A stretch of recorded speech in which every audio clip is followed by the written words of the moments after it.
Saya mau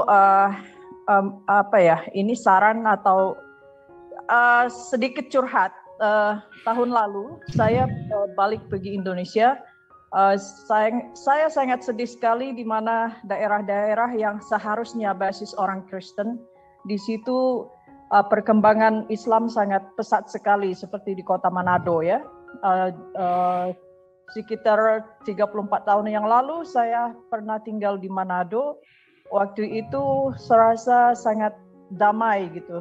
Tetapi sekarang tahun lalu waktu saya pergi ke Manado, di kota Manado itu menurut teman saya yang ada di sana sudah 50-50. Jadi 50% Islam, 50% Kristen. Tapi kalau di Minahasa Utara, di daerah Tumohon, Tondano, ya masih original Kristen ya.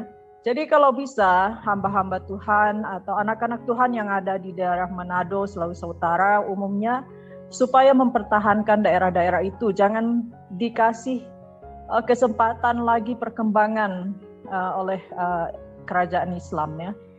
Dan saya juga sangat sedih sekali melihat di Sorong, Papua, yang nyata-nyata di sana adalah basis orang Kristen, sekarang ada masjid raya besar di sana. Jadi kenapa itu dibiarkan gitu loh. Tapi giliran Kristen selalu dipersempit ruang geraknya.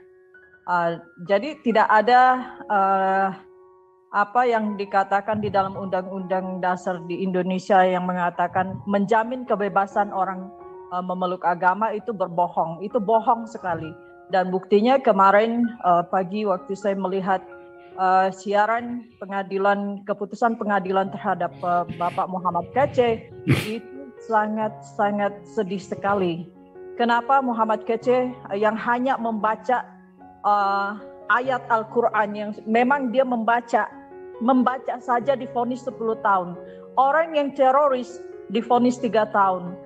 How can the justice like that? Ya kan? Itu pengadilan macam mana itu? Macam apa begitu? Ya kan? Dan saya juga melihat tim pengacara dari teroris ini mengatakan mereka akan banding supaya bisa dihapus yang 3 tahun vonis itu. Mengerikan sekali gitu. Jadi saya tidak tahu lagi mau bicara macam mana gitu. Dan saya pergi ke Sumatera Utara. Saya pergi ke Pulau Samosir, di sana itu suasana Kristennya masih ada.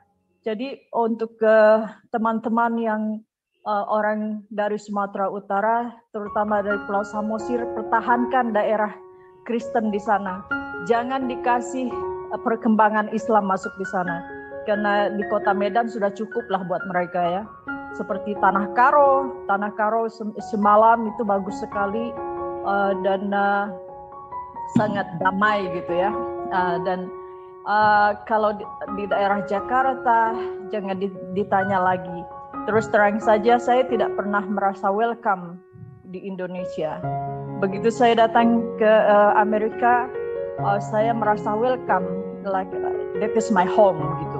Karena masa saya kecil saya di Indonesia itu saya mendapat diskriminasi yang luar biasa di Indonesia dulu. Jadi waktu saya datang ke Amerika saya merasa welcome sekali dan saya feel home gitu. Jadi supaya kita feel home di Indonesia, di sana juga keluarga kita masih banyak ya. Jadi ya untuk terutama di basis daerah-daerah orang Kristen seperti di Kalimantan Utara, Sulawesi Utara, Sumatera Utara, pertahankan daerah-daerah itu, jangan dikasih masuk perkembangan Islam di sana, karena mereka itu sangat licik sekali.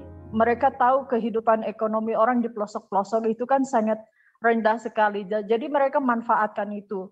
Dan saya juga pergi ke daerah Hulu Mahakam, itu di Kalimantan Timur.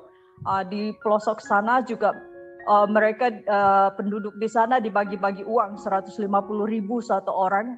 Jadi anak-anak itu dikasih jilbab, difotoin gitu. Jadi tujuannya apa gitu kan? Kalau orang Kristen dibilangin mengkristenisasi. Terus aksi mereka itu disebut apa gitu kan? Memang kalau kita bicara keadilan, memang tidak pernah ada keadilan untuk orang Kristen, terutama di Indonesia. Dan yang sangat miris sekali selalu dikatakan bahwa Indonesia bukanlah negara agama, Indonesia bukan negara Islam, seperti itu. Tapi practically, di dalam praktik sehari-hari, dalam kehidupan, di dalam hukum yang berlaku itu peraturan orang Islam. Beda dengan Brunei atau Malaysia yang nyata-nyata itu adalah negara Islam, tidak pernah bising macam Indonesia gitu, memalukan gitu loh. Makanya sedih banget setiap hari kalau saya buka YouTube melihat berita Indonesia masalah agama. Oh my gosh, what is this? You know, ya macam kemarin ribut-ribut Pak Saifuddin Ibrahim meminta menghapus 300 ayat. Pak Mahfud MD langsung komen, langsung respon mengatakan bahwa itu penistaan agama. Dan begitu ada salah satu lagi dari Islam yang menyuruh menghapus amanat agung Tuhan Yesus dari Alkitab, kenapa Mahfud MD tidak bersuara? Kenapa dia diam? Ya kan? Jadi kalau kita menuntut keadilan kayaknya tidak pernah ada gitu. Jadi hanya itu aja Pak, terima kasih.